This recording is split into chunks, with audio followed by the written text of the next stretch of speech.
Hello everyone. Section 25 से लेकर 30 BNS जो कि कंसेंट से डील करते हैं, इस वीडियो में हम डिस्कस करेंगे। सेक्शन 25 से 30 पार्ट है चैप्टर 3 का। चैप्टर 3 में वो सभी सेक्शंस दिए गए हैं जहाँ पर डिफेंस दिया जाता है। डिफेंस का मतलब जहाँ पनिशमेंट नहीं मिलती है कोई इंसान को, बेशक वो ऑफेंस कर भी देता है। ये सभी सेक्शंस मैंने ऑलरेडी डिस्कस कर लिए, नहीं देखे तो जाके वीडियो देख लो। अब सेक्शन 25 से 30 डिस्कस करते हैं।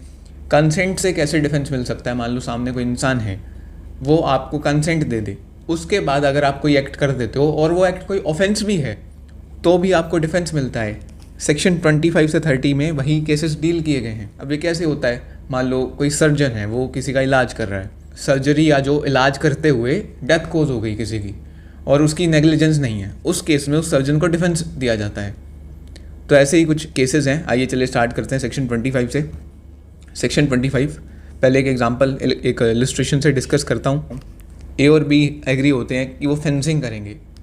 मान लो ये प्लेयर्स हैं उस स्पोर्ट के और आपस में फ़न के लिए, अम्यूज़मेंट के लिए आपस में भी खेलते हैं। अब फेंसिंग के दौरान ए अगर जेड को चोट भी पहुंचा देता है, बाय मिस्टेक अगर ए से जेड को चोट पहुंच जाती है, ए की शरीर पे कोई कट लग जाता है, उसके हाथ पे से खून आने लग जाता है, कुछ भी ऐसा हो जाता है, तो ए की वहाँ पर पनिशमेंट नहीं होती है, ए को डिफेंस दिया जाता है अंडर सेक्शन 25।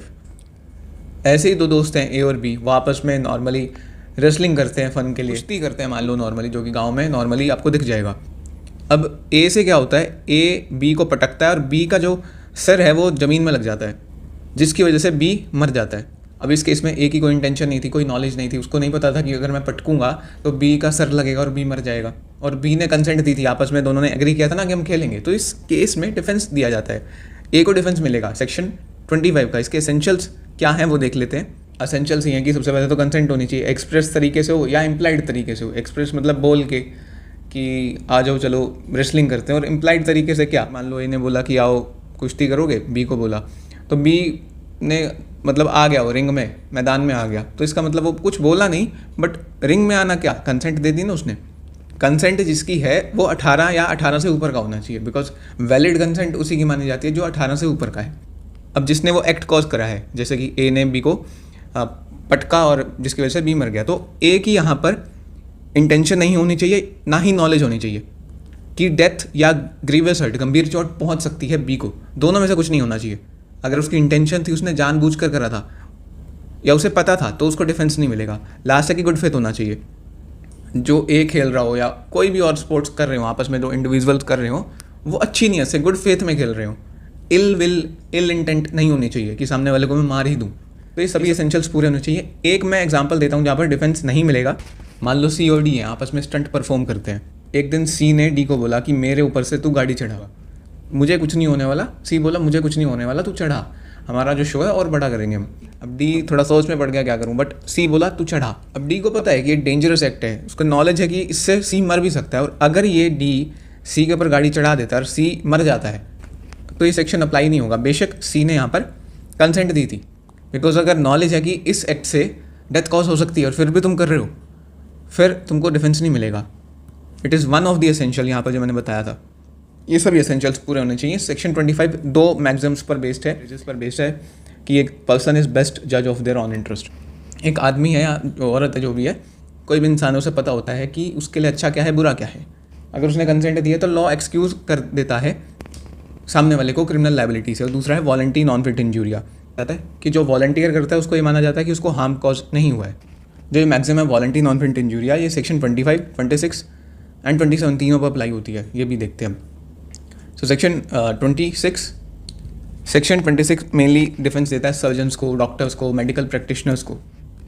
कैसे, एग्जांपल देता हूँ। एक सर्जन है, वो जेड का इलाज कर रहा है, जेड का इलाज किया जा रहा है जेड के बेनिफिट के लिए। अब ए की कोई क्रिमिनल इंटेंशन नहीं है, ए गुड फेथ में एक्ट कर रहा है, ये सब चीज़ें प्रेजेंट है। तो सर्जन से अगर कोई गलती भी हो जाती है तो उसको डिफेंस दिया जाता है इस सेक्शन में। बट बात यह है कि लापरवाही नहीं होनी चाहिए सर्जन की, अपना गुड फेथ में एक्ट कर रहा हो। अगर नेग्लिजेंस है, ग्रोस नेग्लिजेंस है, तब इसको डिफेंस नहीं मिलने वाला है। फिर एसेंशियल इंग्रेडिएंट्स भी यही है, no intention to cause death, है ना, गुड फेथ में एक्ट होना चाहिए, बेनिफिट के लिए किया जा रहा हो, ये जो जेड के बेनिफिट के लिए। मान लो जेड को कोई भी बीमारी है, मान लो इसके पेट में ब्रेन ट्यूमर हो गया है, तो मतलब कुछ भी बीमारी हो सकती है उसको, अगर वो ट्रीट करते हुए जेड मर जाता है या जेड को कोई भी दिक्कत आ जाती है, ये कोमा में चला जाता है, इसको पैरालिसिस अटैक आ जाता है, अगर ए अपने पार्ट पे गुड फेथ में काम कर रहा है तो ए को डिफेंस मिलेगा, ए की कोई लायबिलिटी नहीं होगी, बिकॉज ये जो एक्ट किया जा रहा था जेड के बेनिफिट के लिए किया जा रहा था, जो इसकी बीमारी है वो ठीक करने के लिए किया जा रहा था। लास्ट एक है कि कंसेंट होनी चाहिए। कंसेंट एक्सप्रेस भी हो सकती है, इम्प्लाइड भी हो सकती है। एक लास्ट इसमें पॉइंट सुनो, जो इसमें जो पर्सन्स कवर होंगे वो 12+ एज वाले हैं, जिनकी एज 12 से ऊपर है। जो 12 से 18 के बीच में है उनके तो जो गार्डियंस है वो कंसेंट देंगे, और जो 18 से ऊपर है वो खुद भी कंसेंट दे सकता है। 12 से जो नीचे वाले बच्चे हैं वो कवर होते हैं सेक्शन 27 में। ओके, इसमें एक इंपॉर्टेंट केस है काफ़ी ही ऑनरेबल सुप्रीम कोर्ट का, doctor Suresh Gupta versus NCT of Delhi. इसमें एक पेशेंट की डेथ हो गई थी बिकॉज वो कॉस्मेटिक सर्जरी करवा रहा था, और ये एलेज किया गया था प्रोसिक्यूशन की साइड से, ये एलेज किया गया था कि डॉक्टर की नेग्लिजेंस से वो मरा है। इसमें ऑनरेबल सुप्रीम कोर्ट ने कहा था कि जो नेग्लिजेंस है वो ग्रॉस होनी चाहिए। ग्रॉस नेग्लिजेंस का मतलब आप डॉक्टर को, मेडिकल प्रैक्टिशनर को, सर्जन को नेग्लिजेंस के केस में ऐसे ही लायबल नहीं बना सकते हो। आपको प्रूव करना पड़ेगा कि उसकी जो लापरवाही थी वो बहुत ज़्यादा थी। इस केस में एस्टैब्लिश किया था सुप्रीम कोर्ट ने कि डॉक्टर को लायबल बनाने के लिए देयर इज़ हाई थ्रेशोल्ड। इसका ये मतलब है कि एविडेंस बहुत ही स्ट्रॉन्ग होना चाहिए डॉक्टर के खिलाफ कि उसकी तरफ से नेग्लिजेंस हुआ है, और नेग्लिजेंस भी gross negligence, and depending on the facts and circumstances कि क्या नेग्लिजेंस गंभीर है क्या नहीं है, वो फैक्ट्स एंड सर्कमस्टांस पे डिपेंड करेगा। नेक्स्ट यहाँ पर सेक्शन 27 और 26 में ये डिफरेंस है कि यहाँ जो एज है वो 12 से कम की एज है, बाकी सेम सेक्शन है ऑलमोस्ट। जो सेक्शन 26 में था या तो 18+ हो, या 12 से 18 के बीच में जो है उनकी गार्डियन के कंसेंट के साथ उनके बेनिफिट के लिए आप उनको ट्रीट कर सकते थे और भी कोई भी एक्ट कर सकते थे। बस यहाँ पर है जो 12 से नीचे हैं एंड कोई अनसाउंड माइंड, जो जिनकी मेंटल कैपेसिटी उस लेवल की नहीं होती, तो उन लोगों के लिए ये पर्टिकुलरली सेक्शन है। एसेंशियल यही है कि 12 से नीचे का बच्चा होना चाहिए, अनसाउंड माइंड का पर्सन होना चाहिए, इनमें से कोई भी हो सकता है। गुड फेथ में एक्ट किया हो, सर्जन ने, डॉक्टर ने, जो भी वो एक्ट कर रहा है, वो जो बच्चा है वो अनसाउंड माइंड का पर्सन है, उसके बेनिफिट के लिए वो एक्ट किया जाना चाहिए, और गार्डियन की कंसेंट होनी चाहिए। अगर ये सभी पॉइंट्स प्रेजेंट है तो मेडिकल प्रैक्टिशनर को डिफेंस मिलेगा। जैसे कि एक एग्जांपल है यहाँ पर, मान लो कोई बच्चा है जिसको गॉल ब्लैडर स्टोन है और वो बहुत सिवियर लेवल पे है, ऐसे नहीं छोटे मोटे स्टोन्स होते हैं वो अलग बात है, बट उसकी कंडीशन बहुत ही ख़राब है और सर्जरी के दौरान वो मर भी सकता है, उसका जान जाने का रिस्क है। बट अगर वो जो सर्जन है उसका इलाज करता है और वो बच जाता है तो अलग बात है। अगर उस बच्चे को कुछ भी हो जाता है तो ये सब चीज़ें प्रेजेंट होनी चाहिए, फिर तो सर्जन को डिफेंस मिलेगा इस केस में। अब इसमें प्रोवाइजोज दिए हुए हैं, सेक्शन 26 में कोई प्रोवाइजो नहीं था, बट बिकॉज ये 12 साल से कम बच्चों के बारे में बात की जा रही है, अनसाउंड माइंड के पर्सन के बारे में बात की जा रही है, यहाँ पर एडिशनल बर्डन है या एडिशनल बाउंडेशंस हैं मेडिकल प्रैक्टिशनर्स पर। चारों प्रोवाइजोज क्या कहते हैं, सेक्शन 27 के प्रोवाइजोज हैं। प्रोवाइजोज का मतलब ये है कि यहाँ पर इन चारों के चारों प्रोवाइजो में एक्सेप्शन बताई गई है कि तुम ये काम नहीं कर सकते हो, बेशक उस बच्चे के लिए, उस अनसाउंड माइंड के बेनिफिट के लिए हो ये काम, बट ये सभी एक्ट्स नहीं किए जा सकते। क्या क्या है वो एक्ट्स हैं, अगर वो सर्जन जो है उसकी इंटेंशन है डेथ कॉज करने की या अटेम्प्ट कर रहा है डेथ कॉज करने का, उसको डिफेंस नहीं मिलेगा इस सेक्शन का। दूसरा ये है कि वो जो सर्जन है वो एक्ट भी नहीं कर सकता जिसके बारे में उसे पता हो कि इस एक्ट से डेथ कॉज हो सकती है, knows to be likely to cause death. Likely to cause death मतलब कि इससे डेथ कॉज हो सकती है, अगर कोई ऐसा एक्ट है तो वो नहीं कर सकते हो आप। बट एक्सेप्शन का भी एक एक्सेप्शन है यहाँ पर, अगर उस एक्ट का पर्पस है जान बचाने का, सामने वाले को गंभीर चोट से बचाने का, गंभीर बीमारी से बचाने का, प्रीवियस डिजीज और इन्फर्मिटी, इन सब से बचाने का अगर उसका पर्पस है उस एक्ट का, तो आप वो एक्ट भी कॉज कर सकते हो जिसे देख के लगता है कि इससे सामने वाले की डेथ कॉज हो सकती है। थर्ड प्रोवाइजो ये कह रहा है कि वो एक्ट भी नहीं किया जा सकता जिससे वॉलेंट्री गंभीर चोट पहुँचाई जा रही हो बच्चे को या अनसाउंड माइंड के पर्सन को, बट वो जो ग्रीवियस हर्ट कॉज किया जा रहा है, गंभीर चोट पहुंचाई जा रही है, अगर उसका पर्पस ये है कि सामने वाला जो बच्चा है इसकी जान बचाई जा सके, उसको गंभीर चोट से बचाया जा सके, उसे गंभीर बीमारी से बचाया जा सके, तब आप उसको ग्रीवियस हर्ट कॉज कर सकते हो। फोर्थ एक्सेप्शन ये कह रहा है कि अबेटमेंट, किसी ऑफेंस के अबेटमेंट के लिए ये एक्सेप्शन एक्सटेंड नहीं होगा जिसका कमिट करना खुद एक ऑफेंस है। इसका सिंपल मतलब यह है, अबेटमेंट का मतलब समझो, अबेटमेंट का मतलब होता है उकसाना या एड करना।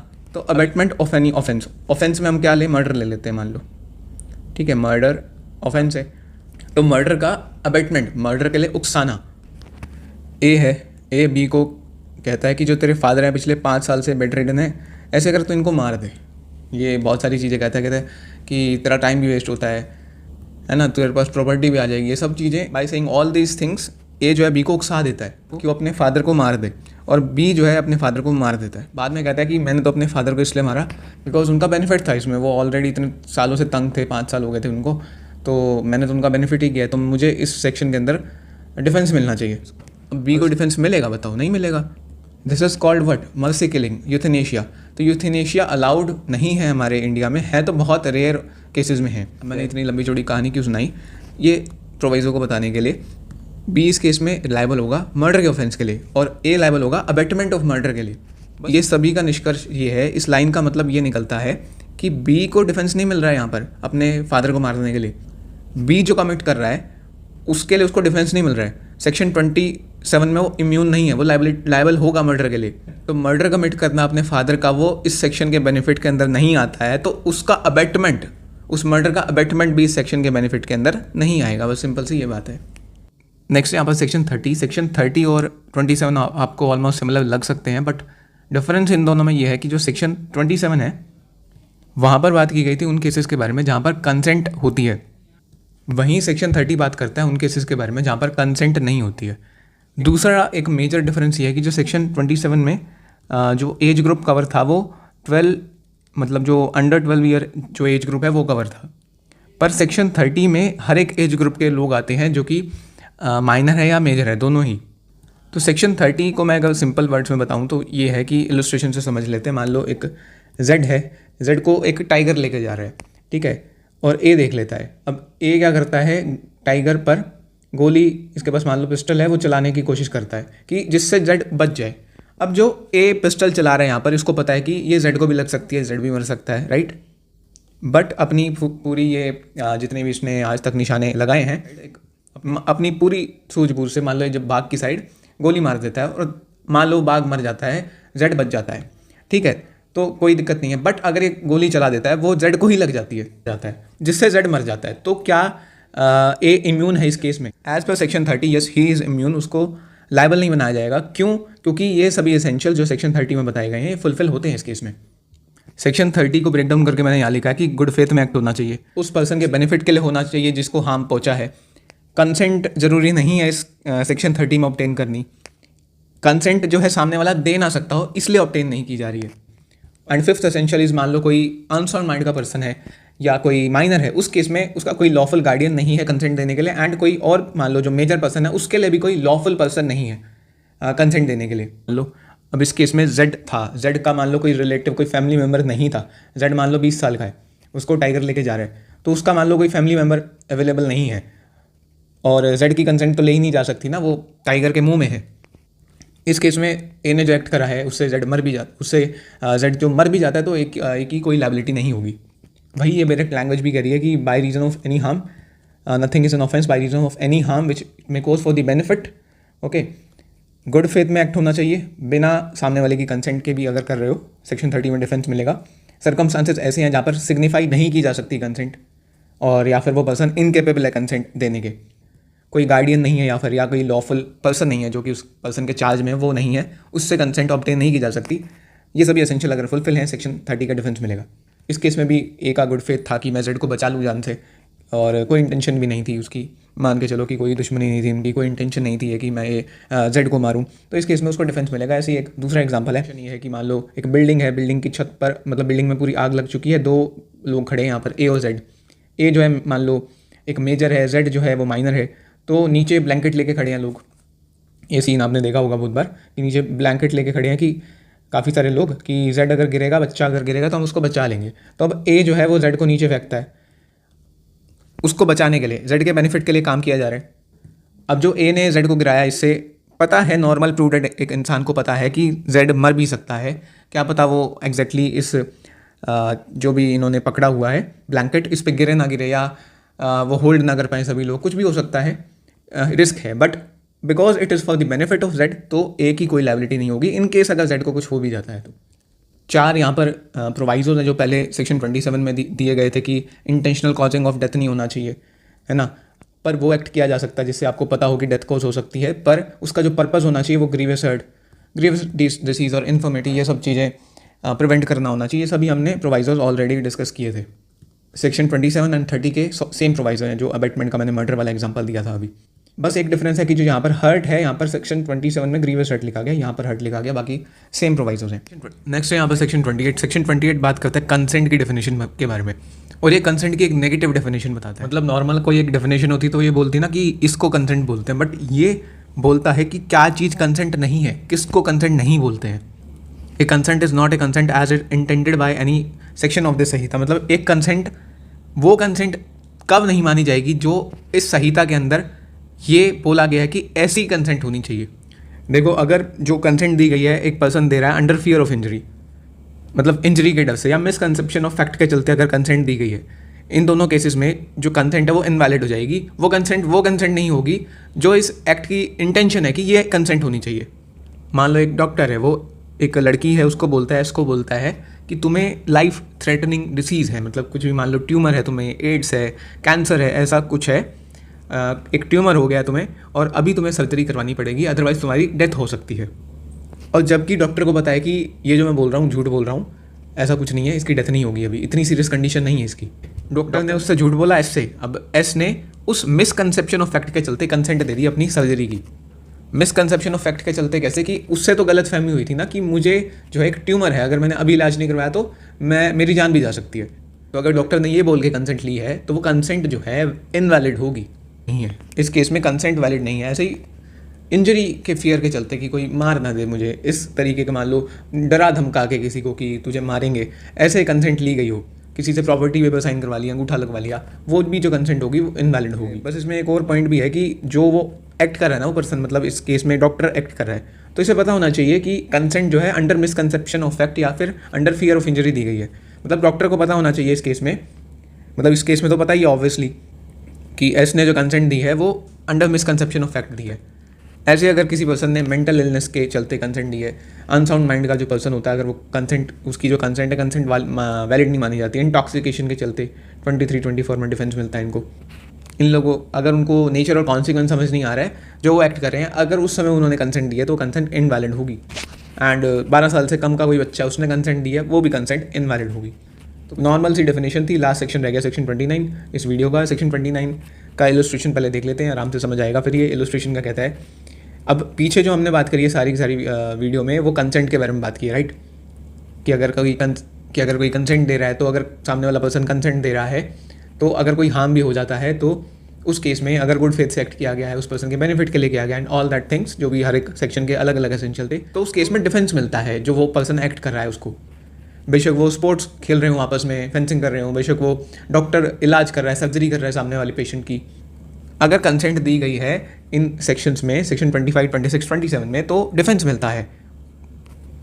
बट सेक्शन 29 ये कहता है अगर वो जो एक्ट किया गया है वो अपने आप में एक ऑफेंस है तो डिफेंस नहीं मिलेगा। अब एक यंग सा लड़का है, मान लो वो अपने सेक्रीफाइस के लिए तैयार हो जाता है, अपनी बलि देने के लिए तैयार हो जाता है, क्योंकि उनके गांव में मान लो प्रैक्टिस है, हर कोई ना कोई बलि देता है हर साल, तो मान लो ये एक्स तैयार हो जाता है इस केस में। तो अब एक बात बताओ, एक्स ने एग्री कर दिया कि मैं अपनी बलि के लिए तैयार हूँ, तो इसने कंसेंट दे दी, तो जो इसने कंसेंट दी है, अब इस कंसेंट की वजह से जिसने, मान लो वाई ने इसकी बलि चढ़ाई है, तो क्या वाई को सज़ा मिलनी चाहिए फिर नहीं मिलनी चाहिए? बिल्कुल मिलनी चाहिए, क्योंकि ये अपने आप में एक ऑफेंस कर रहा है। ठीक है, वाई जो एक्स का मर्डर कर रहा है इस केस में, तो मर्डर करना अपने आप में एक ऑफेंस है, तो कंसेंट दे दी गई तो इस ऑफेंस की लाइबिलिटी खत्म नहीं होगी, डिमिनिश नहीं होगी। बस वही ये बात करता है सेक्शन की, जो ये सेक्शंस है ना, ये तीनों सेक्शंस, ये उन एक्ट्स पर अप्लाई नहीं होते हैं जो अपने आप में ही ऑफेंस हैं, which are offences independently of any harm which they may cause or intended to be cause. आगे सिंपल सी बात ली गई है, मेन जो पॉइंट है ये है, which are offences independently of any harm which they may cause. अगर हार्म को अलग कर दिया जाए तो वो जो एक्ट है वो अपने आप में एक ऑफेंस निकलता है, तो उस केस में डिफेंस नहीं मिलेगा। एक ये भी पढ़ लेना, ये इलस्ट्रेशन सिंपल सा है, समझ आ जाएगा, एक रीडिंग ले लेना। तो इसी के साथ ये वीडियो एंड होती है। होप्स आपको वीडियो अच्छी लगी होगी। वीडियो अच्छी लगी तो प्लीज़ लाइक कीजिएगा, चैनल पर नए हो तो सब्सक्राइब करना। इंस्टाग्राम, टेलीग्राम का लिंक डिस्क्रिप्शन बॉक्स में दिया गया है। देखो यार, मेहनत लगती है बहुत ज़्यादा वीडियो बनाने में, टू बी ऑनेस्ट, तो एक लाइक तो मैं डिजर्व करता हूँ, वीडियो में ही मांग रहा हूँ, रियल लाइफ में नहीं मांग रहा हूँ कि रियल लाइफ में लाइक करूँ मुझे।